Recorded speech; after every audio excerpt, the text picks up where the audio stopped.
দিয়ে লাভ হইলো কি? ওদের সেলুনের মধ্যে যা গিয়ে পশমগুলা ছাইছে। ভাইয়া এটা কথা বলেন, আমার দিকে তাকান, আমি কথা বলি। তাহলে এটাকে ঢাইকা রাখেন, যেহেতু কথাই বলতে পারে না, তাহলে এটাকে এভাবে খুলে রাখছেন কেন? খুলেও রাখবেন আপনি, আবার টাকাইলেও দোষ। যত দোষ এই নন্দ ঘোষ।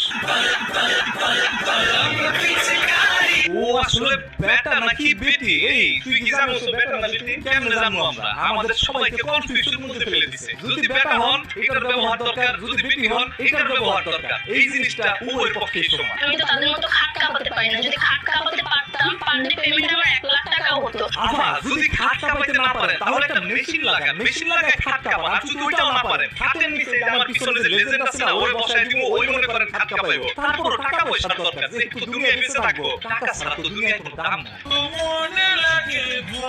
এই যে মাইয়া মাইয়া একসাথে ঘষাঘষি করে, আর এই জন্য লিজেন্ডরা সিঙ্গেল থাকে। এই যে সিঙ্গেল পোলাটারে ভাই।